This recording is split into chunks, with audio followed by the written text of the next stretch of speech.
Are you coming back to school with me? We could have done it also. Yes? Honey, do you want to play a board game with me? No way, I'm busy. Hey, Don, do you want to play a board game with me? No, I'm too tired. I just finished work. Sorry. Hey, Ann, do you want to play a board game with me? Ann? Ann? You guys will play a board game with me, won't you? Hi, my name is Craig Thompson Wood. I'm the board game teacher saying welcome to the summer holidays. Today we're going to talk about solo games. Solo games are games which you can play all by yourself. There's a number of good reasons that people might want to choose a solo play game. Let's run them down. Number one, solo games are great because you don't have to rely on other people to play with you. You can play them whenever you want. So if you ever feel that you're bored and there's nobody else around to play with, crack out a solo play game. They're a lot of fun and you'll keep yourself entertained. Number two, you don't have to negotiate with the other players as to what you're going to play. Sometimes when I get together with a group of friends, I really want to play one game, they really want to play a different game, and it turns out that, we have to have some compromise as to which games we play. When you play a solo play game, you're only worrying about yourself. So you can play whatever you want and you don't have to talk to anybody about it. The third great thing about solo play game is you don't have to worry about other people's schedules. Now this is unless of course you have somewhere you have to go and maybe your parents are going to be taking you out somewhere, in which case then yes, you do have to worry about some schedules. But if you have a safe, secure place, then maybe you can even leave your solo play game out and secure while you go and do your thing, and then when you come back you can always finish it. So you don't have to worry about other people's times.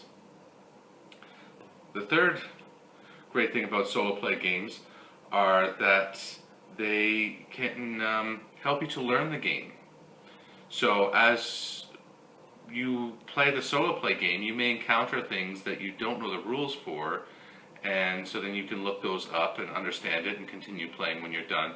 And I will often do this with games, whether even they're solo play games or not. Sometimes in a 4-player game where all the players are against each other, I might play all 4 roles just so I can get a sense of the game, know how it works, and that way when I teach it to my friends, then I'm much more fluent in the game than if I had just read the rule book. Sometimes actually running through it can be a great way to learn it. Within modern board gaming, there is a genre of games which are known as cooperative games, or co-ops for short. A co-op game is one in which all the players of the game work together to achieve the same goal, which is to beat the game. So you work on a team, so it's not player versus player. And so any game which is cooperative is, by its very construction, able to be played in a solo mode. Because if I'm playing a 4-player game that's a cooperative game, well, what's to stop me from just taking control of all 4 players and playing the game by myself? It works. So I brought off my shelf a few games which I thought were great games for solo play and also for a younger audience. So I'm going to also be putting a link in the comment section below because I was doing some research on Board Game Geek and I found there was a number of games which were mentioned, but I don't own all of them. I just brought out the ones that I do have.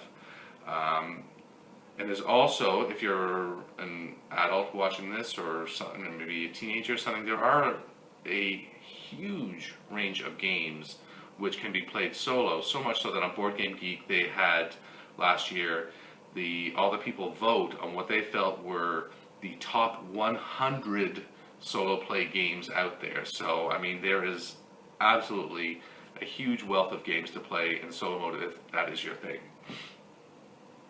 So from my shelf, the first game I brought out is Forbidden Desert by Matt Leacock.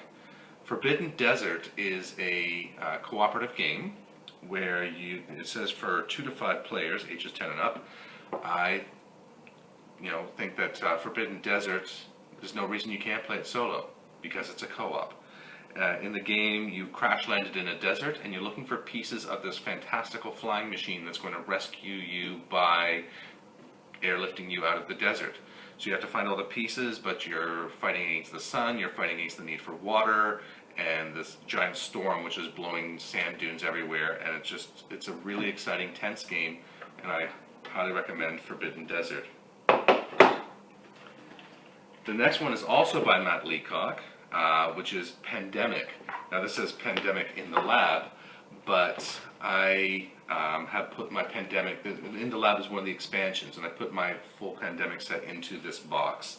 So Pandemic with the expansions, great game. In this one you are scientists and researchers and aviators and medics. You're trying to stop the world from being completely wiped out by these viruses and plagues. Maybe for some of those older people out there. Another one that Matt Leacock had made in the same genre as the Forbidden Desert is the Forbidden Island. So that's another great one for younger people. And the final one I have here is a bit of a beast.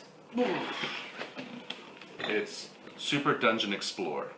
Super Dungeon Explorer is a game which is based off a lot of the 8-bit video games back from the 80s, like Zelda and Mario, Gauntlet. But it's a fun game which has it's normally played as one versus all, which means that one person controls all the monsters, the other players control all the heroes. But they have done a revision of the rules which includes an arcade mode. In an arcade mode, you can play as a co-op and therefore solo. So I would, if you're willing to invest a bit of time and money into this one, Super Dungeon Explorer is a lot of fun. And I also bring this one up because I'm thinking about doing a video for a fan-based Ludometer mode, which is a great way to play Super Dungeon Explorer. So that's it for today. Hope you enjoyed the episode, and if you have any thoughts about or questions about any of the games, please leave me a message in the comment section below and I'll be sure to get back to you. If you have any ideas or thoughts of what you think are some great solo play games that you know of, then please also mention those in the comment section and I'll be sure to get back to you. Next week I'll be looking at some more things we can do during the summer holidays to alleviate our boredom that are board game related. Until then, I'm Craig Thompson Wood, the board game teacher, saying thanks for coming to the classroom.